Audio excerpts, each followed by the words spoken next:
Hello friends, very good evening. Welcome to ఎల్టెక్స్ classes. Welcome to the Hindu editorial analysis. ఇవాళ చాలా late అయిపోయిందమ్మా, ఒకసారి వెళ్ళిపోదాం. ఒకసారి చూసేయండి, దివాళీ స్పెషల్ ఆఫర్స్ మనం రన్ చేస్తున్నాం యూపీఎస్సీ జనరల్ స్టడీస్కి, అలాగే యూపీఎస్సీ ఆప్షన్స్కి కూడా. జనరల్ స్టడీస్ ప్లాన్స్ 30,000తో ప్లాన్ అవుతున్నాయి. 5,000 పర్ మంత్ ఈఎంఐ ఆప్షన్ కూడా ఉంది. ఆన్లైన్ ఉన్నాయి, ఆఫ్లైన్ ఉన్నాయి, డిఫరెంట్ మోడ్స్ ఉన్నాయి. లైఫ్ టైం మనం ఎక్కువగా స్టాండర్డ్గా ఇచ్చేది, అందులో 6 months 1 year ప్లాన్స్ కూడా అందిస్తున్నాం. సిమిలర్గా యూపీఎస్సీ ఆప్షనల్స్కి కూడా 15,000తో ప్లాన్స్ అనేవి ప్రారంభమవుతున్నాయి. అండ్ వీటిలో కూడా మనకి రికార్డెడ్ ఉన్నాయి, లైవ్ అండ్ రికార్డెడ్ కూడా ఉన్నాయి, డిఫరెంట్ ఆప్షన్స్ ఉన్నాయి. సో ఇవి మనం అందిస్తున్న ఆప్షనల్స్. కొత్త బ్యాచెస్ అనేవి ఫ్రెష్గా అన్నిటికీ ప్రారంభమైంది. నెంబర్స్ ఉన్నాయి, కాల్ చేయండి, డీటెయిల్స్ కనుక్కోండి, ఏ డౌట్స్ ఉన్నా క్లియర్ చేసుకోండి. ఏపీపీఎస్సీ గ్రూప్ 1కి నోటిఫికేషన్ వచ్చింది, మీ అందరికీ తెలిసిన విషయమే. So make use of these plans. కేవలం 20,000తో కూడా ఒక ప్లాన్ క్రియేట్ చేశాను రికార్డెడ్ మోడ్లో. అలాగే ఆన్లైన్ ఉన్నాయి, ఆఫ్లైన్ ఉన్నాయి, మల్టిపుల్ ఆప్షన్స్ ప్రొవైడ్ చేస్తున్నాం. 6 months life time. So everything is valid till 15th October. కొత్త బ్యాచెస్ అనేవి ప్రారంభమయ్యాయి. Make use of this. So editorial battle for సేన అనే పేరుతో వచ్చింది. ఇక్కడ బ్యాటిల్ అంటే యుద్ధం అనే మీనింగ్. ద సేన అంటే శివసేన పార్టీ 2 ముక్కలుగా విడిపోయింది. ఉద్ధవ్ ఠాకరే హయాంలో ఉన్న శివసేన నుంచి ఏక్నాథ్ షిండే ఫ్యాక్షన్ విడిపోయి బీజేపీతో చేతులు కలిపింది. ఉన్న ప్రభుత్వాన్ని కూల్చేశారు. ఈయన చీఫ్ మినిస్టర్ అయిపోయారు విత్ బీజేపీ సపోర్ట్ అనమాట. సో ఈ పర్టికులర్ ఆ తర్వాత శివసేన ఒరిజినల్ పార్టీ మాదే అని చెప్పి 2 గ్రూపులు కొట్టుకునే పరిస్థితి ఉంది. Panchayati election commission of India వరకు వెళ్ళింది. సో శివసేన పార్టీ నేమ్ ఎవరికి ఇవ్వాలి, సింబల్ ఎవరికి ఇవ్వాలి అనేది ఇప్పుడు తేలలేదు. దానికోసం యుద్ధం జరుగుతుంది. అయితే ఇక్కడ గమనించాల్సింది ఏంటంటే, పార్టీ యొక్క సింబల్ బో అండ్ యారో అనేది is not just a symbol. అది ఓన్లీ సింబల్గా దానికి ఉన్న వాల్యూయే కాదు, ఇంకా చాలా వాల్యూ ఉంది. ఎందుకంటే bow and arrow represents combative spirit. Shivsena is known for combative spirit. ముక్కుసూటితనం, యుద్ధానికి వెనకడుగు వెయ్యం, ఎవరికి భయపడం అనే స్పిరిట్ని బో అండ్ యారో అనేది రిప్రజెంట్ చేస్తుంది. అందుకే 2 ఫ్యాక్షన్స్ కూడా అది మాకే రావాలన్నట్టుగా వాళ్ళు దానికోసం ఫైట్ చేస్తున్నారు. సో నేను ఇంటరిమ్ ఆర్డర్ అంటే మధ్యంతర ఉత్తర్వు, ఫైనల్ కాదు, మధ్యంతర, ప్రస్తుతానికి ఇచ్చిన ఆర్డర్ అని అర్థం అనమాట. On Monday election commission of India has allotted Bala సాహెబాంచి Shiv Sena as the party name for Eknath Shinde faction of the Shiv Sena. 2 factions అని చెప్పాను కదా, 2 గ్రూప్స్లో ఒక గ్రూప్ ఏక్నాథ్ షిండే ఆధ్వర్యంలో ఉన్న ఫ్యాక్షన్. ఆ గ్రూప్కి ఈ బాలా సాహెబాంచి శివసేన అనే పేరుని అలాట్ చేసింది. అలాగే also asking it to furnish a fresh list of 3 symbols. ఒక 3 symbols నాకు పంపించండి, మీరేం కోరుకుంటున్నారనేది ట్యూస్డే కల్లా పంపించండి అని చెప్పి అడిగింది. ఒరిజినల్ నేము, ఒరిజినల్ సింబల్ ప్రస్తుతానికి ఫ్రీజ్ చేసింది, ఎవరికి ఇవ్వలేదు. The name and the bow and arrow symbol had also been claimed by mister Shinde. ఈయన కూడా మాకు ఇది కావాలి అని చెప్పి వాళ్ళు అడిగారు. ప్రజెంట్ మహారాష్ట్ర చీఫ్ మినిస్టర్ ఆయన. The ECI's preceding decision to freeze the name and the symbol of the Shiv Sena has followed precedent. అయితే ఇంతకుముందు ప్రిసీడింగ్ అంటే ఇంతకుముందు అంటే ఈ డెసిషన్ కంటే ముందు తీసుకున్న నిర్ణయం అనమాట. ఏంటంటే డెసిషన్, ఈ నేము సింబల్ అనేది ఫ్రీజ్ చేయాలి, ఎవరికి ఇవ్వకూడదు తేలేంత వరకు అని చెప్పి ఫ్రీజ్ చేసింది. ఆ నిర్ణయం ఎలా హ్యాస్ ఫాలోడ్ ప్రెసిడెంట్. ఎందుకు ఆ నిర్ణయం తీసుకుంది? ఇంతకుముందు ఇలాంటి సందర్భంలో మనం ఏం చేశాము, ఒక ఎగ్జాంపుల్ ఏమన్నా ఉందని చూసారు, రెఫరెన్స్ చూసారు. ఎస్, ఇంతకుముందు తమిళనాడులో మీకు అన్నా ద్రవిడ మున్నేట్ర కజగం అంటే మన జయలలితగా చనిపోయిన తర్వాత 2 groups మధ్య వివాదం వచ్చినప్పుడు మాకు కావాలన్నప్పుడు కూడా ఇలాగే చేశారు. అలాగే లోక్ జనశక్తి పార్టీ స్ప్లిట్ అయినప్పుడు కూడా ఇలాగే చేశారు. సో ఆ ఎగ్జాంపుల్ని ఫాలో అయ్యి, ఆ రెఫరెన్స్ని ఫాలో అయ్యి, ప్రెసిడెంట్ని ఫాలో అయ్యి ఇప్పుడు కూడా అదే పని ఎలక్షన్ కమిషన్ ఆఫ్ ఇండియా చేసింది అని అర్థం అనమాట. ఆ టైంలో కూడా the commission had kept the symbol suspended until a final decision on the contesting claims of rival factions could be taken. 2 వైరి పక్షాలు, రైవల్ ఫ్యాక్షన్స్, వైరి పక్షాలు క్లెయిమ్ చేస్తున్నాయి, ఇది మాకే చెందుతుందని. సో ఇద్దరు ఒకరినొకరు కంటెస్ట్ చేస్తున్నారు. ఆ క్లెయిమ్స్ పైన ఫైనల్ డెసిషన్ తేలేంత వరకు ఫ్రీజ్ చేయాలని ఇంతకుముందు నిర్ణయించుకున్నారు. ఇప్పుడు కూడా అదే చేశారు. Symbols are more than symbolism for political parties after years of mutual association. ప్రతి పార్టీ కూడా సింబల్తో కొన్ని సంవత్సరాలు ట్రావెల్ చేస్తుంటుంది. ఇప్పుడు జనసేన గ్లాస్తో, వైఎస్ఆర్సీపీ దీంతో, టీడీపీ అయితే కొన్ని సంవత్సరాల నుంచి సైకిల్ గుర్తే ఉంది. సో ఇదంతా కూడా it's more than a symbol. అది ఓన్లీ సింబాలిజం మాత్రమే కాదు. అంటే టీడీపీ అంటే ఈ సింబల్ అని కాదు. It represents some value. In some cases symbols may even carry some political meaning.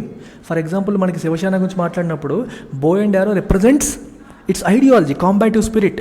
అలాగే ఆర్జేడీ లాంతర్న్ రిప్రజెంట్స్ వెలుగును తీసుకురావడం, మీ బతుకుల్లో వెలుగు తీసుకొస్తామన్నట్టు పొలిటికల్ మీనింగ్ కూడా క్యారీ చేస్తుంది. సింబల్ అనేది ఊరికే ఏదో ఒక సింబల్ కదా అని కాదు, మచ్ మోర్ డీపర్ మీనింగ్ ఉంది అని చెప్తున్నారు. Shivasena may have felt the bow and arrow went well with its constant need to appear combative and strident. Strident అంటే ఫోర్స్ఫుల్, అంటే తను ఏదైనా చెప్పాలనుకుంటే స్ట్రాంగ్గా ఫోర్స్ఫుల్గా చెప్పగలుగుతుంది, అలాగే కాంబాటివ్గా ఉంటుంది, యుద్ధానికి ఎప్పుడు సిద్ధం అన్నట్టుగా ఉంటుంది. అది శివసేన యొక్క బ్రాండ్. ఆ బ్రాండ్ని ఈ సింబల్ రిప్రజెంట్ చేస్తుందని భావించి ఆ సింబల్కి అప్పుడు వెళ్ళారు వాళ్ళు. సో కాబట్టి దట్ ఇన్హెరిటెన్స్, ఆ వారసత్వం అనేది central element of the dispute between the two factions. రెండు గ్రూప్స్కి మధ్యలో కూడా మాకు ఆ వారసత్వం కావాలి, మాకు అది కావాలని చెప్పి, వారసత్వ సంపద మాకు కావాలని చెప్పి రెండు కూడా కొట్టుకుంటున్నాయి. So the ECI has frozen it. Election commission of India దాన్ని ఫ్రీజ్ చేసింది. The legal battle for the symbol and the name will continue. Legal battle అనేది కంటిన్యూ అవుతుంది, సుప్రీంకోర్టులో కేసు నడుస్తూ ఉంటుంది, కంటిన్యూ అవుతుంది. Both factions are marshaling facts and fiction in support of their claims and the ECI has a tough task in determining which side gets to own the Sena brand. ఈ సేనా brand అనేది ఏ గ్రూప్కి వెళ్తుంది అని determine చేయడం ఇంత easy కాదు. It is a tough task in front of them.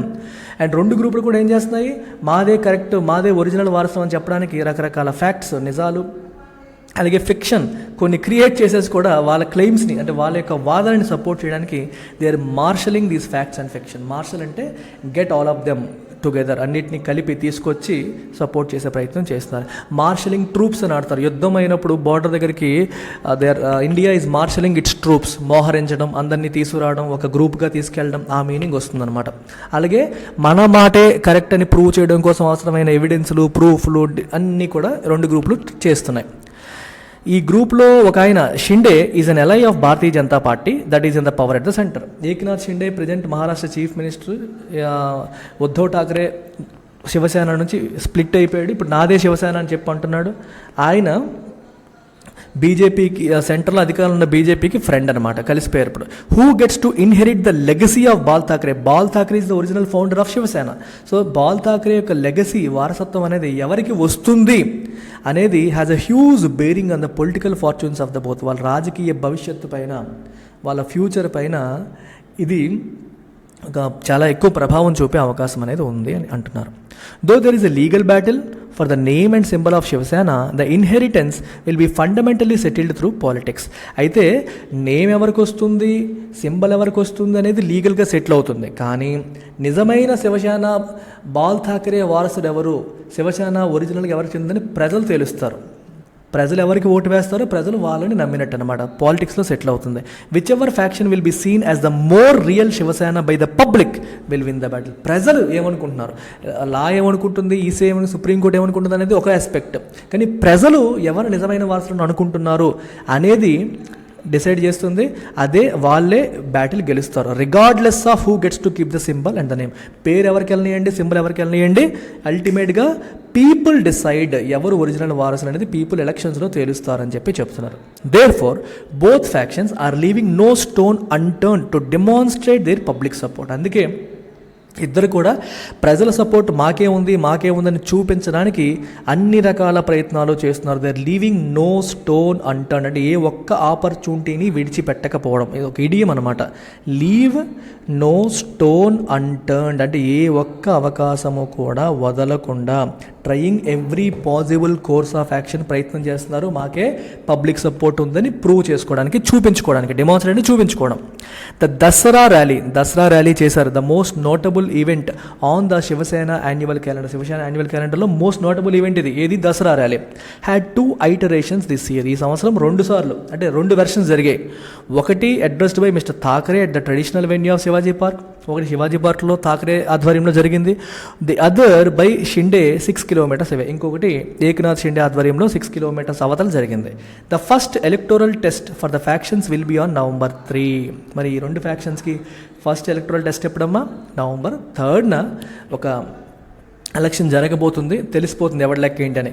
The date of Andheri east assembly segment by election. Andheri east అసెంబ్లీలో మనకి బై ఎలక్షన్ జరగబోతుంది. దాంట్లో వీళ్ళు పార్టిసిపేట్ చేస్తారు. The Thackeray faction will be facing off with the BJP candidate who is backed by the Shinde faction. Shiv Sena 2 ముక్కలైంది కదా. Thackeray faction పోటీ చేస్తోంది. ఎవరితో? అటువైపు ఎవరు? బీజేపీకి ఎవరు సపోర్ట్ చేస్తున్నారు? ఇంకో ఫ్యాక్షన్ ఏక్నాథ్ షిండే గ్రూప్ ఏమో బీజేపీకి సపోర్ట్ చేస్తుంది అనమాట. సో వాళ్ళతో వీళ్ళు ఫేస్ ఆఫ్ ఎదుర్కొంటున్నారు అని అర్థం. బ్యాక్డ్ అంటే సపోర్టెడ్ బై అని అర్థం. Mister Thackeray has inherited the name of his father and Shiv Sena founder. Uddhav ఠాక్రేకి వాళ్ళ నాన్న పేరు ఆబ్వియస్గా ఆయన బాల్ ఠాక్రే, ఈయన ఉద్ధవ్ ఠాక్రే. ఆయన సేనా ఫౌండర్ యొక్క నేమ్ని ఇన్హెరిట్ చేసుకున్నారు. కాకపోతే but his style and character may be a bit too modest for the party's reputation. కానీ బాల్ ఠాక్రే చాలా కాంబాటివ్గా, అగ్రెసివ్గా, స్ట్రైడెంట్గా, ఫోర్స్ఫుల్గా ఉండేవారు. కానీ ఉద్ధవ్ ఠాక్రే కొంచెం మోడెస్ట్, అంత అగ్రెసివ్ కాదు. సో శివసేన యొక్క బ్రాండ్, రెప్యుటేషన్ ఒరిజినల్గా ఉండేదానికి తగ్గ వ్యక్తి కాదు ఉద్ధవ్ ఠాక్రే అని చెప్తున్నారు. On the other hand mister Shinde May lakh the name, ఈయనకి పేరు లేదు కానీ but is equipped for the street battles that have made the సేన. శివసేన రోడ్లపైన చేసే పోరాటాలతో పేరు తెచ్చుకుంది. అలాంటివన్నీ కూడా ఏక్నాథ్ షిండే బాగా చేయగలుగుతాడు. అంటే క్యారెక్టర్ పరంగా ఈయనకుంది, నేమ్ పరంగా ఆయనకుంది. It is unlikely that both factions will survive over the long term. అయితే రెండు ఫ్యాక్షన్స్ లాంగ్ టర్మ్ వరకు రన్ అవుతాయా అంటే చెప్పలేం. ఎవడో ఒకటి ఎత్తేస్తాడు, ఒకరిని ప్రజలు యాక్సెప్ట్ చేస్తారు, ఇంకొకరు ఎత్తేయాల్సిన పరిస్థితులు వస్తాయి పక్కాగా. The symbol might not be enough to decide the winner. మరి ఎవరు గెలుస్తారని ఇప్పుడు రెండు పార్టీలు ఒకటి సర్వైవ్ అవుతుంది, ఒకటి ఎత్తేస్తుందని చెప్తున్నాం కదా. ఎవరు ఎత్తేస్తారు, ఎవరు సర్వైవ్ అవుతారు అనేది సింబల్ బట్టి తెలిసిపోతుందా? No. For example Bal Thackeray, Uddhav ఠాక్రేకి సింబల్ రావచ్చు, పేరు రావచ్చు, కానీ ఎలక్షన్స్లో ప్రజలు సపోర్ట్ చేయకపోవచ్చు. ఏక్నాథ్ షిండేకి రెండు రావచ్చు, కానీ ప్రజలు సపోర్ట్ చేయకపోవచ్చు. సో ఎవరు గెలుస్తారనేది ప్రజలు తీర్పునిస్తారు. కాకపోతే సింబల్ వల్ల మనకేమీ తేలదు, కానీ it will have more than a symbolic value for the faction still standing after the slug pest. Slug pest అంటే యుద్ధం. ఈ స్లగ్ ఫెస్ట్ అంటే ఒక డిఫికల్ట్ సిచ్యువేషన్ అనేది మనం చెప్తాను చూడండి. సో మంచి మీనింగ్ ఉంది దీనికి. సో ఇప్పుడు శివసేన అంటేనే బ్యాటిల్కి సింబాలిజం అంటున్నాం కదా, ఒక టఫ్ అండ్ ఛాలెంజింగ్ కాంటెస్ట్ అనమాట స్లగ్ ఫెస్ట్ అంటే. సో ఇప్పుడు చూడండి, ఇటువైపు ఏక్నాథ్ షిండే టీము, ఇంకోవైపు ఉద్ధవ్ ఠాక్రే టీము ఉన్నాయి. రెండు ఫైట్ చేస్తున్నాయి. ఫైట్ చేసి వీళ్ళు గెలిచారనుకోండి, అప్పుడు ఏమవుతుంది? Yes, we stand for combative spirit that Bal Thackeray has imbibed. అంటే ఆయన ఏదైతే చెప్పారో ఆ స్పిరిట్ మాకే ఉంది, చూసారా ఈ కాంటెస్ట్లో కూడా మేము గివప్ చేయకుండా గెలిచాము అని చెప్పుకోవచ్చు. అర్థమవుతుందా? సో ఈ ఛాలెంజింగ్ కాంటెస్ట్లో చివరికి మేమే నిలబడ్డాము, సింబల్ మాకే, ఒరిజినల్గా మాకే అర్హత ఉందని చెప్పుకోవడానికి అవకాశం ఉందన్నమాట. అందుకని చెప్తాను. ఇది పొలిటికల్ ఎడిటోరియల్ అమ్మ, అంత ఇంట్రెస్టింగ్ ఇంపార్టెంట్ కాదు, బట్ చదివేస్తే మంచిది, ఎందుకు వదిలేయడం, అలవాటు పోగొట్టుకోకుండా అంతే. సో మరొకసారి రిమైండ్ చేస్తున్నాను, జనరల్ స్టడీస్కి, ఆప్షనల్స్కి, యూపీఎస్సీ జనరల్ స్టడీస్కి 30,000తో, ఆప్షనల్స్కి 15,000తో ఫీజులు ప్రారంభమవుతున్నాయి. కాంటాక్ట్ నెంబర్ ఇది. Diwali special offers, make use of them. Madam call చేయండి, వివరాలు కనుక్కోండి. That's it. Take care, bye.